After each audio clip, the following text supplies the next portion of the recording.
What is up, everybody? How you doing? LSU Odyssey, Tuesday Night Live.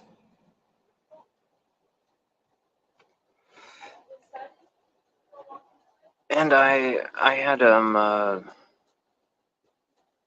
few things I felt I must say, because I cannot tolerate people who lie and who spin things. Okay, can't tolerate, can't do it. And I think backing away from confronting those who may try to, how do I put this, character assassinate, destroy one's reputation, based off of just absolute BS. I think that has been to our disservice, and so we're going to confront this type of shit. Today, one little comment I made online about the Democrats, the Democratic Party, in my opinion, going about this election in a stupid way, in a way that's been dishonest, in a way that's been, it's been a joke what they've done. And the candidates that they've chosen could not be more unpopular to their actual base. We know that Kamala Harris got what, 0.01% of the vote in 2020. So what I'm saying isn't really, new, but it became, when I said that equaled LSU Odyssey equals MAGA. Lon Philip Sullivan equals Donald Trump supporter. I'm here to tell you right here and now that nothing could be further from the truth. And in fact, one of the people who actually made that comment about me online has direct messages from me to them that I can gladly show everybody that would greatly prove that to not be true. I can see through the bullshit on both political sides, and that was just the comment I made, because I just think the whole political thing right now is a joke. I think it's absurd. And as someone who, center left usually in the past, politically, I can see through what the Democrats have done, because usually that's the side that okay, they've usually got the better candidates, right? Not anymore. I mean, and that doesn't mean I'm endorsing Trump. That doesn't mean anything. Like, it just means that the Democrats are out of control, just like the Republicans are. But we knew the Republicans were. Point is that the mask is off on the Democrats. That was all I was saying.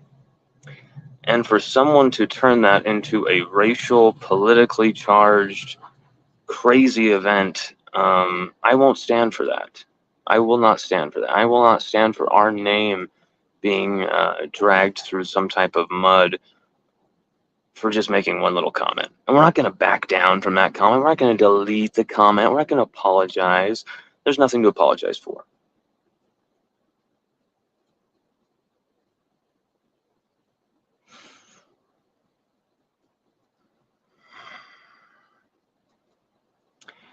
I think the whole thing is absurd, and I don't really want to talk politics on my forum here. But I'm not going to limit what we're going to talk about, because some people might find it uncomfortable, or they don't want to hear it, or okay, that's fine. I felt like I needed to address it. And so, to those who have chosen to spin things in a way that really is just dishonest, distasteful, disgraceful, just plain out wrong, you know who you are, and it's not right. It's not right what you're trying to do. And if you were trying to do this to anybody else and I saw it, I would call it out. And it doesn't really matter what side it is. And that's all I was trying to say. I think in this world we get too into one or the other, black and white thinking. where there's a lot of gray. There's a lot of weird in the middle stuff, and sometimes both can be wrong, both can be right. And I just think dispelling that and this tribalism of you're on this side or the other is just ridiculous. This isn't, at least to me as a parent, I don't see the world, the future of our world as a blood sport. That's for LSU. That's for LSU football.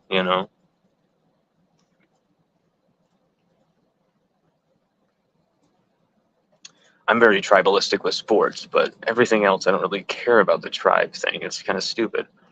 And usually there's a lot of errors to that tribe kind of system. The reason it works in sports is because it's about the community. And that transcends someone's political beliefs. Usually, it should. It transcends race, always. It transcends all sorts of things. It's ultimate meritocracy. And that's why I love sports so much. And that's why I believe in the power of sports so much. And I cannot wait for the season to begin so that things like this won't be happening.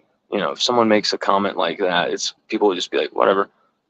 People are just way too bored and have way too much time on their hands to get upset about everything. I mean, even I've looked in my own life. Usually we're pretty damn busy with this LSU stuff, and with obviously having a baby. Not a baby now, too. I had a toddler, so it's even crazier. But with there being some downtime at different times in the summer, even I found myself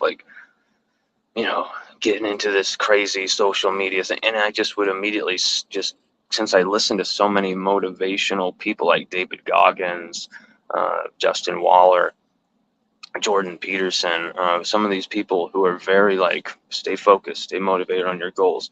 Joe Rogan, people like that, stay motivated on your path. Usually the social media stuff I'm listening to will remind me of that. And so I'll be going right back to hustling, even if you go right back into the doom scrolling of the social media rabbit hole, since I've got the algorithm of my YouTube filled with so many Kobe Bryant quotes and things like that, or, some of the best economists in the world kind of this is how my business was successful. I grinded and we do this, those type of things kind of help me go, okay, let's get back to it. Put on some music. Let's get back to it. And I think there's a lot of people in this world who really are lacking a purpose. And because they're just angry. And that's fine. I understand why a lot of people are angry. There's a lot of things to be angry about in this world, but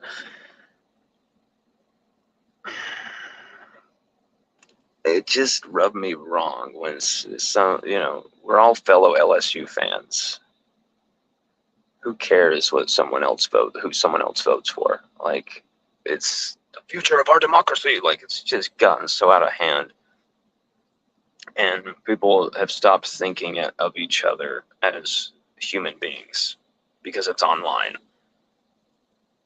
And there's a lot of people who've always said, well, it's online, it's not real life. And it's I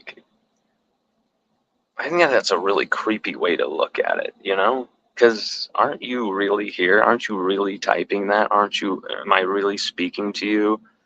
It's real life to me. I talk to people like I would in the street or meeting them at a game. And there's a lot of people who are watching this who probably can easily say, yeah, when I met you, you were actually just like this. Maybe a little weirder, maybe a little more anxious.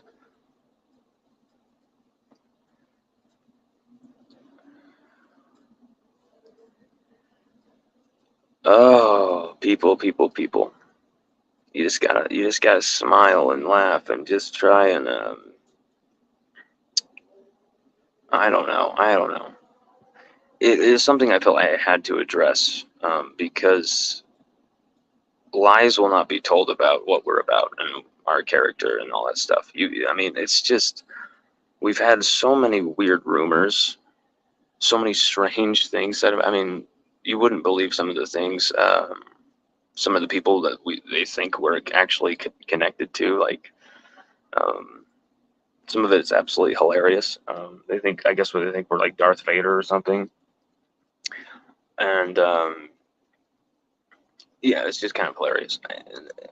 That kind of stuff, okay, whatever, create your own mythology, fine. But the stuff where it's just a complete lie and fabrication, and people trying to turn things, we're just not gonna have it. We're gonna call it out.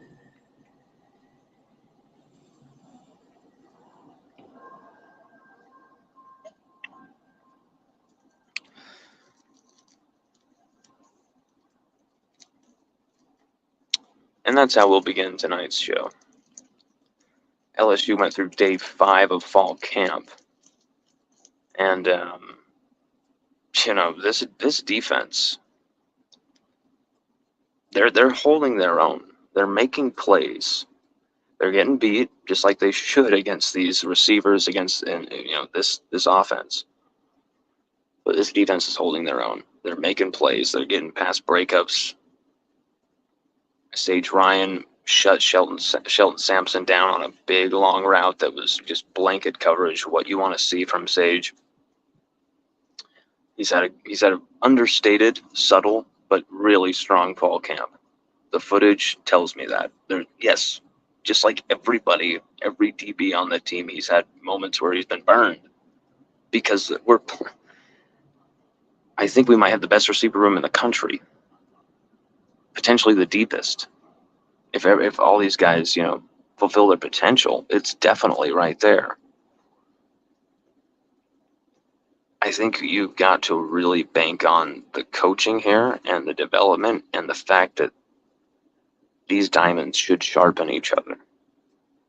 You saw PJ Woodland get beat on a route by Lacey, and then the next play he's still on Lacey, and they go right back at Lacey, and he makes a beautiful recovery and bats that ball down. I think that was footage that was posted everywhere by LSU. There was just some good indications. Cy Alexander, he's not 100% yet. That's not just from my viewpoint. That's from what a few people are kind of saying. He's about 75% healthy. We'll see if they're going to start him in game 1. But, you saw a lot of O-line, D-line matchups today. And you saw some surprising stuff. Savion Jones beat Emory Jones in a one-on-one.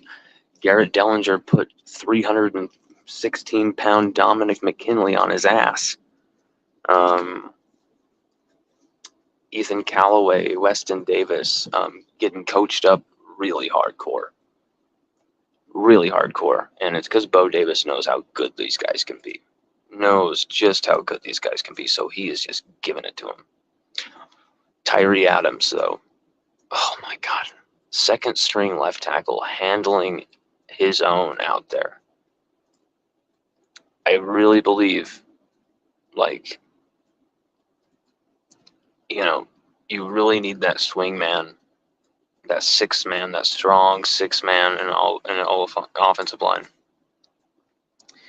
If we needed to kick Emory inside and put Tyree Adams at right tackle, that would be more than okay with what he's shown in this fall camp, training at both left and right tackle. Bo Bordelon, hit or miss. He's had some really strong reps, and then he's gotten bullied in some reps. Sean Washington, defensive tackle. Right after we break the news that Preston Hickey, LSUODYSSEY.COM breaks the news that Preston Hickey leaves the team, some people thought, this is a guy who could preferred walk-on, who maybe, could get some reps here. Buried down on the depth chart. Bo Davis likes what he's got, and he's coaching him up hard. And you see indications that this defensive tackle group are making some plays. Gio Paez, or is it Pates? Still don't know about that. He had a touch sack today. Jacoby and Guillory had a touch sack today, both of them through the middle. Fantastic news, fantastic news. And so you saw the trenches really going at it viciously, full bore today. And if God is my witness, I'm going to tell you right here and right now, that is the key towards LSU being in that Final Four or not.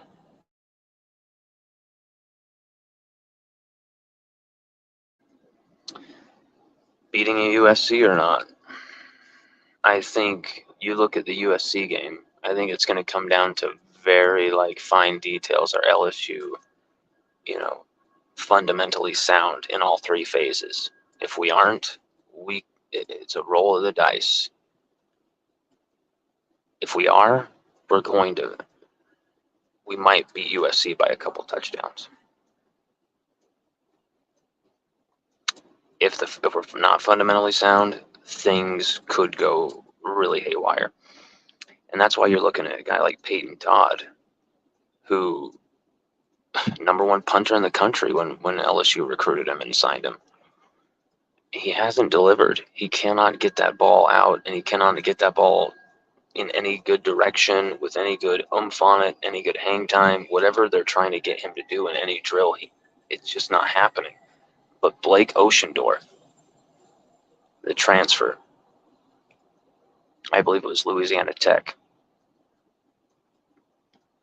he's checking every box. Look for Blake Oceandorf to be LSU starting punter week 1. Blake Oceandorf, the transfer. There was a reason they brought him in, a veteran transfer punter. They needed him. We need him. That has become evident. Look for Blake Oceandorf to be that starting punter. There is going to be a couple more players who will be leaving the program, as you heard about. We broke the news on Preston Hickey, and then Brian Kelly broke the news on Mac Markway. We actually had the source on Mac Markway before, but the green light never came. And not really news, gung-ho to break. Really sad to see Mac go.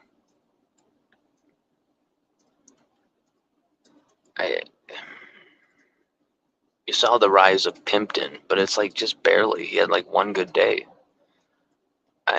He's had a couple good moments here in fall camp, but it's not enough for me to be like, Mac, you need to go. I don't understand why he would have left this soon. I think it's because he realized I'm only going to be utilized in blocking sets. I'm not going to really get to be able to display the full versatility that I've got in this. Maybe he knows this offense is going to be looking more for 12 personnel as far as not just blocking, where Mason can handle some of the blocking. We're going to be using Tradez and Kamorion in receiving sets as a tight end. I think you're going to see stuff like that. And so maybe they're put Mac on the second field, put Mac in the third or fourth string.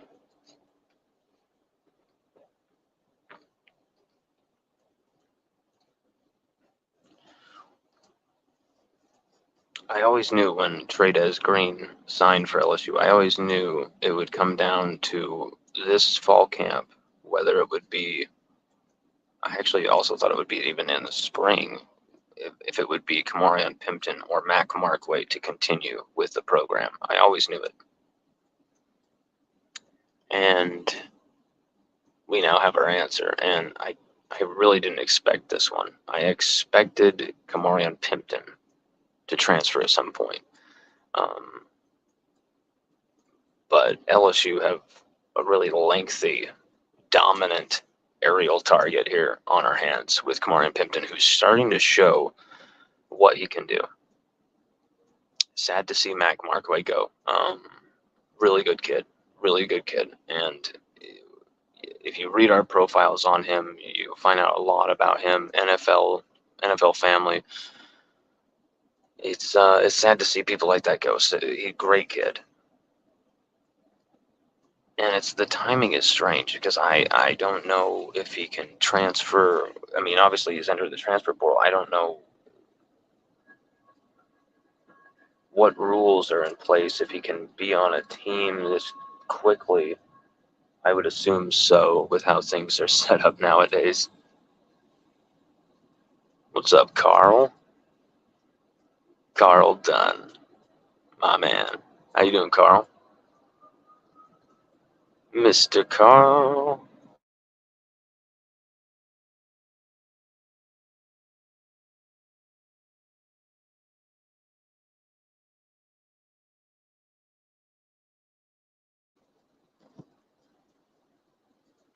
Anyway, I wanted to clear that up,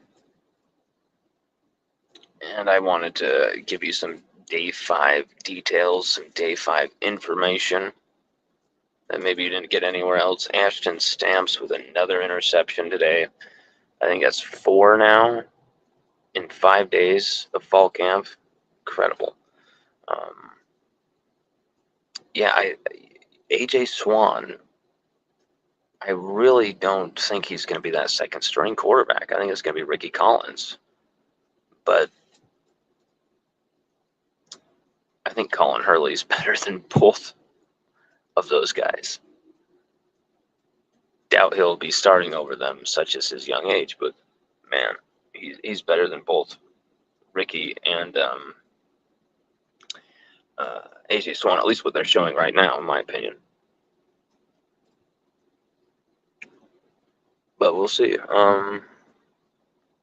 Yeah, and Caden Durham, man, running the football like a freak. It's like LSU are so rich at running back, at receiver, and we just keep getting richer. It's endless. It's endless.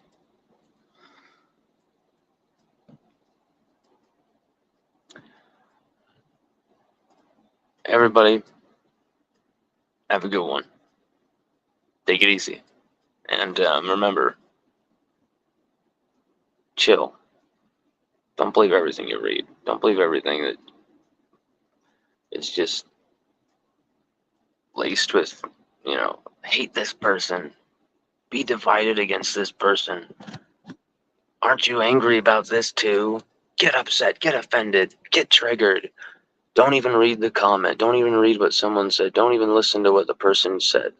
Don't even read the article. Just read that headline and then get angry. Make up your mind. Like, we're better than that. We really are. We're better than that. And LSU fans, we're the best in the country for a reason.